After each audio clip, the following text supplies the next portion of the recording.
আজকের এই ক্লাসের মাধ্যমে তোমরা যারা ক্লাস 6 এর স্টুডেন্ট আছো, তোমাদের গণিত বই অষ্টম অধ্যায় তত্ত্ব ও উপাত্ত আজকে আমাদের পর্ব নাম্বার হচ্ছে 4। আমরা 4 নাম্বার পর্বে শিখব প্রচুরক নির্ণয়। কিভাবে প্রচুরক নির্ণয় করতে হয় আজকের ক্লাসের মাধ্যমে আমরা এটা শিখব। এর আগে 3টা পর্বে তত্ত্ব উপাত্ত কি, কিভাবে গড় নির্ণয় করতে হয়, কিভাবে মধ্যক নির্ণয় করতে হয়, আমরা এই 3টা পর্বে 3টা ক্লাস দিয়েছি। যারা যারা ওই ক্লাসগুলো মিস করছো, এই ভিডিওর ডেসক্রিপশন বক্সে কিন্তু ক্লাসগুলো দেওয়া থাকবে, ওইগুলো তোমরা দেখে নিবা, কারণ আমি কিন্তু ধারাবাহিকভাবে প্রত্যেকটা কিন্তু এক এক করে সমাধান করতেছি। তো দেখো, আজকে আমরা শিখবো হচ্ছে প্রচুরক নির্ণয়। তো প্রচুরক নির্ণয় করার জন্য প্রচুরক দ্বারা কি বোঝানো হচ্ছে, এর অর্থ কি, এইটুকু আমরা যদি বুঝি তাহলে কিন্তু আমরা বলতে পারবো যে প্রচুরক জিনিসটা কি। মনে করো তোমরা যারা এখানে ক্লাসটা দেখতেছো, মনে করো তোমাদের 3 গ্রামের মধ্যে কতজন বন্ধু আছে।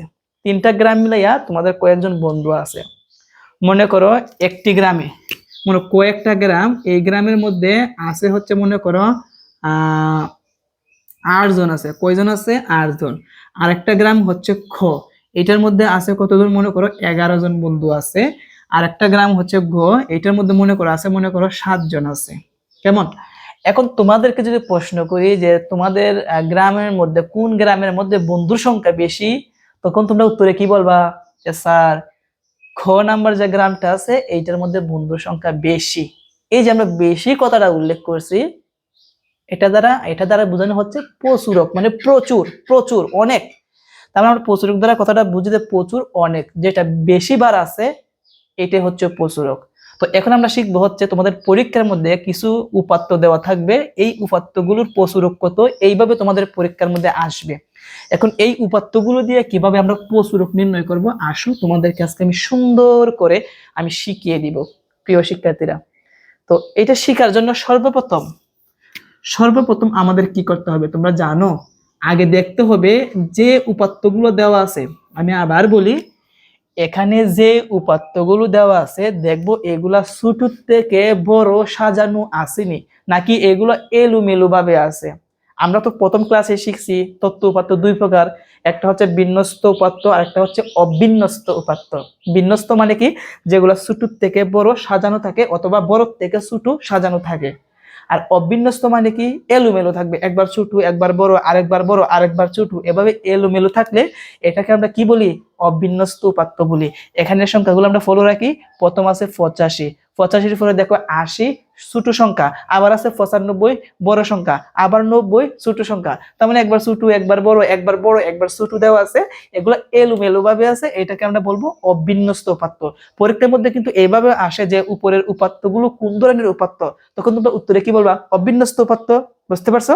তো যদি অবিন্যস্ত উপাত্ত থাকে এগুলাকে আমাদের বিন্যস্ত বানাতে হয়। আর বিন্যস্ত বানানোর জন্য আমরা লিখব উপাত্তগুলোকে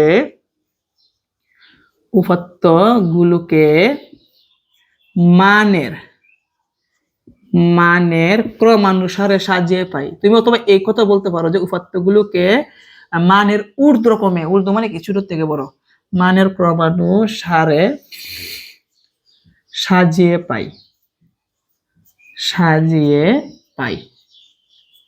ছোট থেকে বড় সাজাবো। সবচেয়ে ছোট কত আছে? 80। 80-র নিচে কি আছে? নাই। তাহলে সবচেয়ে ছোট হচ্ছে 80, আমরা লিখলাম 80। আর কোথাও কি 80 আছে? আর 80 নাই। 80-র পরে ছোট কোনটা আছে? 85 আছে। তো 85 আমি লিখলাম। দেখবো 85 কয়টা আছে? 85 একটাই আছে। তারপরে কি আছে ছোট? 90 আছে। 90 আমরা লিখবো 90। 90 কয়টা আছে আমরা দেখি। 90 একটা, 90 একটা, 90 দুইটা আছে। তাহলে আমরা 90 দুইটা লিখলাম। 90-এর পরে কি আছে দেখো তো? 87 লেখা কিন্তু শেষ।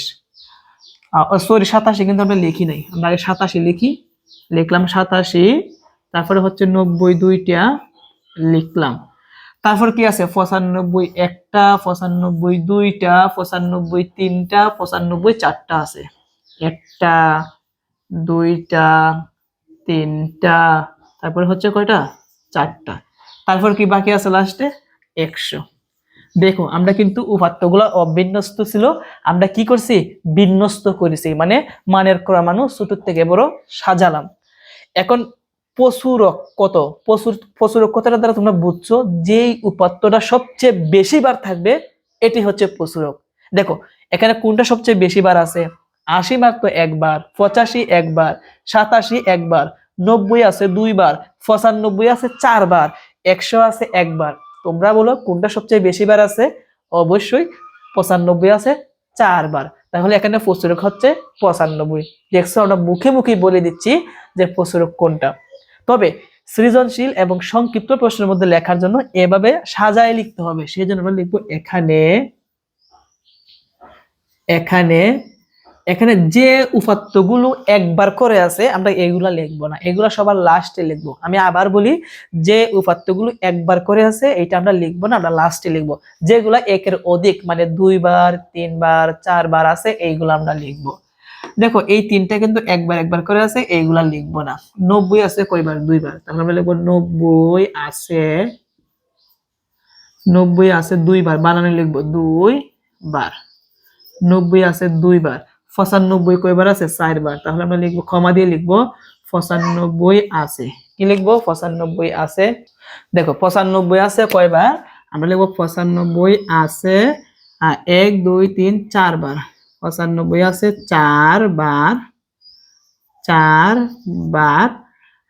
তারপরে আর কি কোনগুলা কি আছে 2 বার 3 বার 4 বার করে? দেখো আরগুলো আর কিন্তু নাই। 100 আছে একবার, যেহেতু আর নাই 2 বার 3 বার করে বা 4 বার 5 বার করে, সেজন্য আমরা ক্ষমা না দিয়ে লিখবো এবং বাকি সংখ্যাগুলো আছে একবার, মানে এগুলা এইটা এইটা আর এইটা আছে একবার করে, সেজন্য আমরা এভাবে উল্লেখ করব যে বাকি সংখ্যাগুলো, বা এভাবে বলতে পারো বাকি উপাত্তগুলো, এভাবে লিখলেও হবে। বাকি সংখ্যাগুলো আছে একবার করে, একবার করে।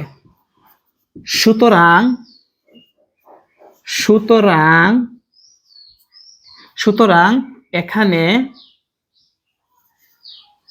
এখানে সর্বাধিক কোনটা সবচেয়ে বেশি বার আছে?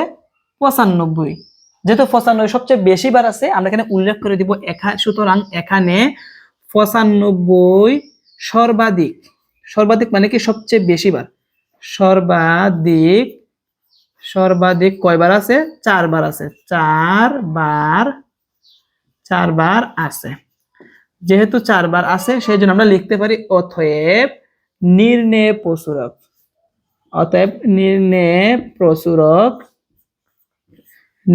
প্রচুরক কত হবে?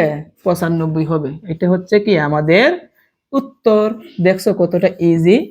তাহলে এখন উপাত্তের সংখ্যা যদি এখন 100টা দেয়, 30টা দেয়, 40টা দেয়, তুমি কি করবা? প্রথম ছোট থেকে বড় আগে এগুলা সাজাবা। ছোট থেকে বড় সাজানোর পর যেগুলা একবার আছে এগুলা লিখবা না, যেগুলা 2 বার 3 বার 4 বার 5 বার আছে এগুলা এভাবে সিরিয়াল ভাবে লিখে দিবা। আর যেগুলা একবার আছে এই কথাটা লাস্টে লিখে দিবা এবং বাকি সংখ্যাগুলো আছে একবার করে। সুতরাং যেটা সবচেয়ে বেশি থাকবে এটা এখানে লিখে দিবা, যে এখানে যে সংখ্যাটা থাকবে এত আছে সর্বাধিক এতবার। 4 বার থাকলে 4 বার, 3 বার থাকলে 3 বার লিখে দিবা। অতএব নির্ণয় প্রচুরক যেটা বেশি বার থাকবে এটাই। আশা করি আজকের ক্লাসের মাধ্যমে কিভাবে প্রচুরক নির্ণয় করতে হয় এখন থেকে তোমরা পারবা। তাহলে পরীক্ষার মধ্যে যদি এইভাবে প্রচুরক আসে তোমরা এভাবে সমাধান করে দিবা। সৃজনশীলে আসলে এভাবে সমাধান করবা, সংক্ষিপ্ত প্রশ্নের মধ্যে এভাবে সমাধান করবা। কিন্তু এমসিকিউর মধ্যে দেখবা কোনটা সবচেয়ে বেশি আছে এটাই উত্তর। আজকের ক্লাস এই পর্যন্তই। আমরা নেক্সট পর্বে আমরা অন্য কোনো টপিক নিয়ে আলোচনা করব। সবাই ভালো থেকো। আসসালামু আলাইকুম।